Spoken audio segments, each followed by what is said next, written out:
Okay. Good morning, class 9th. You are studying about the social में civics chapter first. What is democracy and why democracy?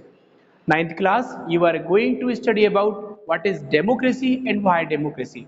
So you have studied about the discussion between Mary and Madam Lingdoy. So overall जो conclusion है कि democracy is better form the government. Next हमारा question हो जाएगा simple definition of democracy. Simple definition में आपको पता है कि यहाँ पर सरकार जो चुनी जाती है, government in which the ruler, ऐसी सरकार है, ऐसा रूलर है, ये लीडर को रूलर कह लो, रूलर है शासक, रूलर, एक सरकार का जो रूलर है वह जनता के द्वारा इलेक्ट किया जाता है, जनता के द्वारा चुना जाता है। Reject the government, elect the government, select the government and reject all. ठीक है, तो मेरे कहने का मतलब है कि एक ऐसी व्यवस्था जहां पर सरकार चुनने का अधिकार जनता को होता है। लिखा भी हुई है democracy is a form of government in which the rulers are elected by the people.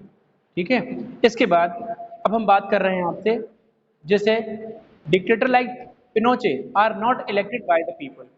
आपने पढ़ा, चिली की हिस्ट्री पढ़ी, तो dictator just like mister Pinochet not elected by the people, directly elected, it self announced कि we are the ruler of the Chile। आपने पढ़ा था कि देखो, हमने ये कह दिया कि सल्वाडोर अलेंडे, सल्वाडोर अयांदे, अयांदे लिखें या एलेंडे लिखें? एलेंडे है, अयांदे पढ़ते हैं, ये प्रोनाउंसेंस है। एलेंडे लिखा है लेकिन अयांदे इसको पढ़ते हैं। ध्यान रखा जाए, पूछ लिया जाएगा आपसे, या तो ऑब्जेक्टिव पूछा जाएगा या आपको मोहम्मद अरशद को रिमूव कर देंगे।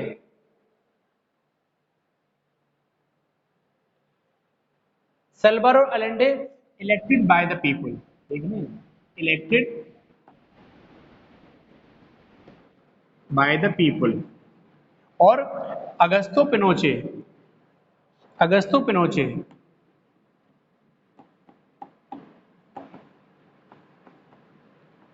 ये होता है itself announce, itself announce,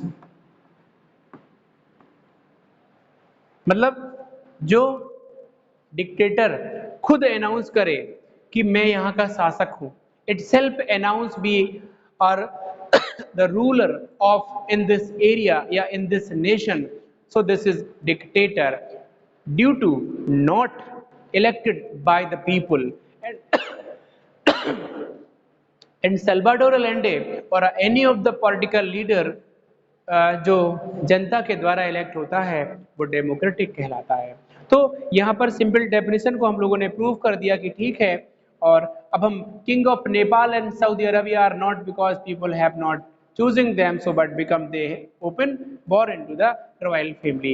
Nepal के राजा की बात करें या साउथ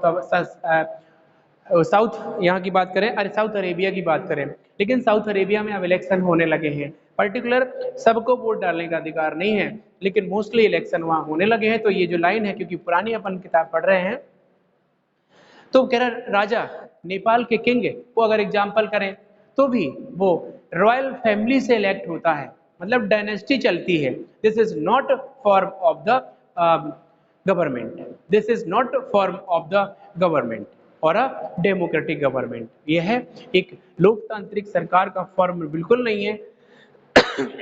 यह तो कैसे सिलेक्ट होता है? डायरेक्टली, इट सेल्फ अनाउंस कर देता है कि मैं यहाँ का शासक हूँ और मैं यहाँ का राजा हूँ। जस्ट लाइक नेपाल के राजा की बात करें, चाहे सऊदी अरबिया में पहले होता था, चाहे भारत में भी जो है डिक्टेटर्स वो थी। इंडिया में हालांकि डिक्टेटर नहीं आई, कॉलोनियल रूल रहा यहाँ पे। चिली की बात करें, जनरल परवेज मुशर्रफ, पाकिस्तान की बात करें, घाना की बात करें, चाहे पोलैंड की बात करें, यहाँ पे ये चीज होती है। अब हम बात कर रहे हैं, आगे बढ़ रहे हैं बेटा।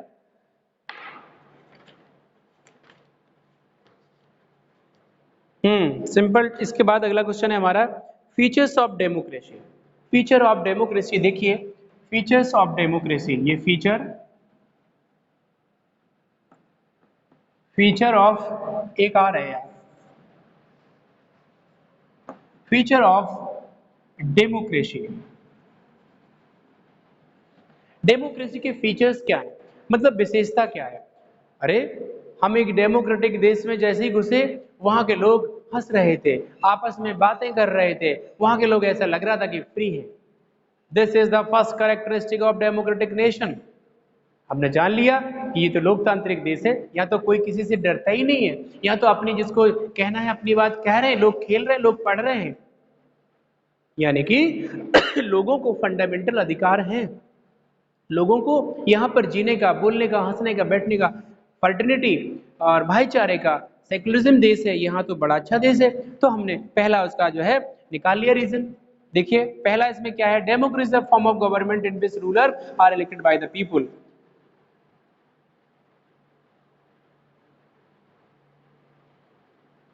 और सुनिए इसमें कह रहे हैं कि अकॉर्डिंग टू बुक देख लीजिए, वो कह रहे हैं कि leader elected by the people, और पूरी की पूरी जनता को वोट देने का अधिकार होना चाहिए।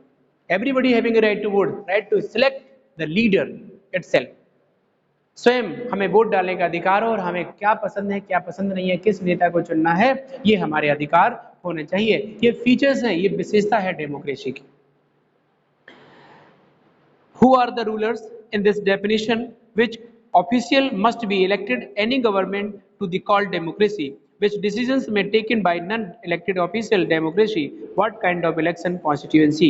इसके बाद वो और भी कह रहे हैं कि जो इलेक्टेड रिप्रेजेंटेटिव है वही डिसीजन लेगा, मतलब वही डिसीजन लेने का मतलब होता है वही निर्णय लेगा, क्योंकि उसको हमने सेलेक्ट किया है। हमने का मतलब हमारे देश के लोगों ने सेलेक्ट किया।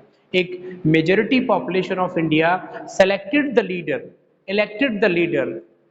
हमने अपने मन से किया ना, हमने अकेले नहीं किया, या नेता ने खुद इटसेल्फ वो अपने आप मेंबर ऑफ पार्लियामेंट नहीं बना, मेंबर ऑफ लेजिस्लेटिव असेंबली नहीं बना, उसको भारत की जनता ने बनाया है। तो वो कैसे, अब वो अथॉरिटी हो गया ना, अब वो क्या हो गया, अब वो पीपल ऑफ इंडिया हो गया, अब वो भारत का नागरिक तो है, लेकिन एक अथॉरिटी है हमारी तरफ से। Suppose that 1992 the Rio de Janeiro in Brazil, the first international earth summit held over there। So Bharat की तरफ से हेड गए होंगे, हमने कहा था कि 100 of the nation over there, तो पूरी जनसंख्या थोड़ी नहीं जाती है देश की, हल्ला हो जाएगा, भीड़ लग जाएगी।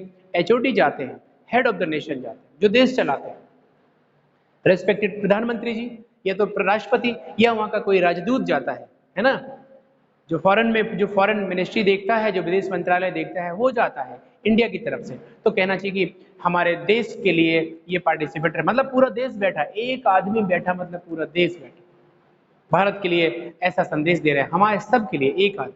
तो हमारे रिप्रेजेंटेटिव ही हमें डिसीजंस लेने का उन्हें अधिकार होना चाहिए। दूसरी चीज, who are the people can elect the ruler, get elect the ruler.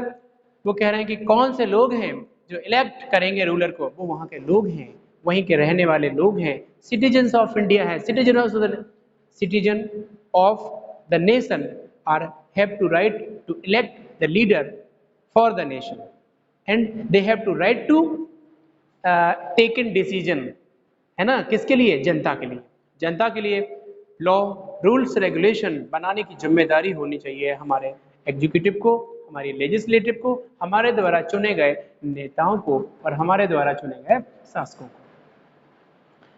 अब है आपका finally, what kind of form government democracy can elected ruler what ever they want to democracy और मस्ट, है ना। छोड़िए, ये आपकी विशेषताएं मैंने बता दी कि जहां पर लोगों को सारे अधिकार होते हैं, फ्रीडम होती है, इक्वालिटी होती है, फर्टेनिटी राइट टू वोट होता है, वो डेमोक्रेसी का एक फीचर्स है। इसके बाद जो हमारे रिप्रेजेंटेटिव हैं उन्हें डिसीजन लेने का अधिकार है, और जो हमारी जनता है वहीं की, जिस देश की, उसे वोट देने का अधिकार है, बदलने का अधिकार है। अब बेटा अभी मैसेज भेज दिया जाएगा after some time, I will send the message in group, कल कैसा होगा बता दिया जाएगा। इसके बाद कल होगी वैसे, क्योंकि एग्जाम हमारा क्लास पहले होता है, वो एग्जाम बाद में होगा। अगर टाइम क्लैशिंग करेगा एग्जाम से तो हो सकता है कि वो क्या हटा ही दिया जाएगा, नहीं होगा, और नहीं तो फिर देखा जाएगा। ओके जी श्रीमान, वाह। अब हम बात कर रहे हैं बेटा major decision by the elected leader. Major decision by the elected leader. Major decision by the elected leader. देखिए, बड़े बड़े निर्णय, बड़े बड़े डिसीजंस लेने का अधिकार अभी हम लोग पढ़ के आए कि रिप्रेजेंटेटिव का होना चाहिए, और जो इलेक्टेड लीडर है मतलब जो जनता के द्वारा जिसको चुना गया है, are have to right to take decision, overall major हो चाहे माइनर हो। लेकिन इसमें ड्रॉबैक है। कौन सा ड्रॉबैक है? In Pakistan general Parvez Musharraf leader military coup in 19 October 1999। अक्टूबर 1999 में जनरल परवेज मुशर्रफ ने सत्ता पलट कर दी थी पाकिस्तान की। जब नवाज शरीफ को अपदस्थ कर लिया था, नवाज शरीफ को कह दिया था बैठो, अब हम यहाँ के वो हैं किंग हैं, अब हम यहाँ के रूलर हैं। 1999 में पाकिस्तान में डिक्टेटर का आगाज हो गया था परवेज मुशर्रफ के द्वारा। तो वो कह रहा अब जी क्या है, क्या ये भी डेमोक्रेसी है? No, this is the form of dictator. क्योंकि Parvez Musharraf can take in a major decision but not elected by the people. तो ये कहोगे सर वो उसने सरकार बना ली, उसने कह दिया मैं यहाँ का राष्ट्रपति हूँ, मैं यहाँ का प्रेसिडेंट हूँ या मैं यहाँ का रूलर हूँ, तो वो बड़ा नेता है ना, वो उसको डिसीजन मानने तो है, डर से मानने हैं क्योंकि वो डिक्टेटर है। मिलिट्री आर्मी उसके पास है, क्योंकि मिलिट्री का एक अधिकारी होता है, वो अपने आप को डिक्टेटर घोषित कर लेता है। इसके बाद overthrow a democratic elected government, declare himself the chief executive of country, मैंने बोला ही था। इसके बाद change the designation of the president and 2006 held the election referendum and country that guaranteed him 5 year extension. और क्या किया, अपने आप को 1999 में वहां का चीफ एग्जीक्यूटिव घोषित कर लिया, और पता है अमेंडमेंट कर दिया कॉन्स्टिट्यूशन में, कह दिया 2005 तक अब राष्ट्रपति का दर्जा खत्म होता है और अब हम यहाँ के राष्ट्रपति। डिक्टेटर फॉर्म है। ऐसी स्थिति दुनिया के किसी देश में नहीं आनी चाहिए। जब हम पर मिलिट्री, भले मिलिट्री हमारे देश की रक्षा करती है, लेकिन मिलिट्री के जो डिक्टेटर होते हैं वो देश के लिए अच्छे नहीं होते, क्योंकि वो तानाशाह होते हैं जो इलेक्टेड पीपल को गिरफ्त में ले लेते हैं। सपोज दैट कोई सरकार जो जनता ने बनाई है उसको वो किनारे कर देते हैं और फिर अपना शासन चलाते हैं, और ये वहां होता है जहां पे अनसेटिस्फैक्शन होता है, जहां पर कहना चाहिए रेफरेंडम एक प्रपत्र होता है। रेफरेंडम मतलब होता है एक ऐसा निर्देश जारी किया, एक लिखित बयान जारी किया, एक जियो कह लीजिए, गवर्नमेंट ऑर्डर, उसने एक आदेश जारी किया रेफरेंडम के द्वारा कि अब हम लीगल हैं, अब यहाँ का प्रेसिडेंट का अधिकार खत्म होता है और अब हम लीगल हैं और 2004 तक हमारा अधिकार रहेगा, 2002 तक लिखेगा। 1999 से 2002 तक उसने एक्सटेंशन कर लिया और ये कह दिया कि अब एक रेफरेंडम में 5 साल के लिए अपने अधिकार बढ़ा लिए। What is written below sir feature of the democracy, वो अलग है बेटा, वो तो हमारा दूसरा क्वेश्चन है, मेजर डिसीजन वाला क्वेश्चन है। ये जो major decisions by the elected people जो लिखा हुआ है, देखो दूसरा क्वेश्चन है ना, major decisions by the elected leader, जो हम इसके बाद परवेज मुशर्रफ की बात कर रहे हैं, मिस्टर परवेज मुशर्रफ है ना। परवेज मुशर्रफ की बात करें, इन्होंने 1999 में अपने आप को डिक्टेटर या वहां का चीफ एग्जीक्यूटिव घोषित कर लिया था, ठीक है, और उसने सारे बदलाव कर दिए और बाद में ओवरऑल वहां का प्रेसिडेंट भी बन गया, है ना। और कहना चाहिए कि Pakistani media, human right organization and democracy activities said that the referendum was based on the malpractice and fraud. Pakistan की मीडिया और पाकिस्तान के लोगों ने यही बोला था कि मेल प्रैक्टिस है, मतलब गलत नीतियों पर बनी है, और फ्रॉड है जो उसका रेफरेंडम था ना। रेफरेंडम एक प्रपत्र होता है। इसके बाद हम बात कर रहे हैं अगस्त 2002 issue a legal framework order that amended the constitution of Pakistan, और इसके बाद 2002 में उन्होंने एक मेमोरेंडम निकाला, एक फ्रेमवर्क निकाला, लीगल फ्रेमवर्क बनाया और उसने एक संविधान को एमेंडेड भी कर दिया, संविधान को संशोधित भी कर दिया अपने भले के लिए, अपने हित के लिए। परवेज है आपने? हाँ हाँ परवेज ही है भाई, कोई दिक्कत नहीं है। परवेज मुशर्रफ लिख लीजिए, कोई मैं स्पेलिंग देखा नहीं हूं। परवेज मुशर्रफ है, ठीक है, लिख लीजिए।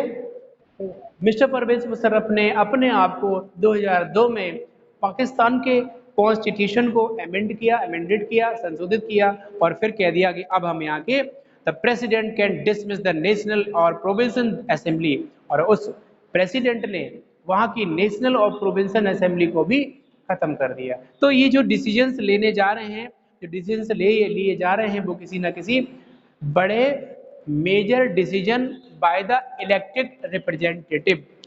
ओके, तो यहां तक हम लोगों ने कंप्लीट किया है, क्योंकि मेरे कहने का मतलब है कि जो बड़े बड़े डिसीजन हैं वो इलेक्टेड रिप्रेजेंटेटिव ही लेंगे, ना कि कोई डिक्टेटर। डिक्टेटर लेगा तो वो मेल प्रैक्टिस बेस होगा। प्रोविंसेस असेंबली वहां की एक सभा है, वहां की एक सरकारी एक अथॉरिटी है, प्रोविंसिव है, प्रोविंशियल और सरकारी जो व्यवस्था थी, जो परवेज मुशर्रफ उसके समय, नवाज शरीफ के समय, mister Nawaz Sharif as a prime minister of Pakistan at that time, तो उसको पूरा हटा दिया, उस व्यवस्था को हटा दिया कि सब प्रोविंसेस हटाइए, सब सरकारी आदेश हटाइए, अब हम यहाँ के प्रेसिडेंट, हमारा चलेगा, है ना, हमारा ऑर्डर अब मान्य होगा पूरे देश पर, अब मैं यहाँ का प्रेसिडेंट हूँ। अमेंडमेंट भी करे पाकिस्तानी कॉन्स्टिट्यूशन में, तो ये डिक्टेटर है। This based on malpractice and fraud according to the media of the Pakistan. Okay.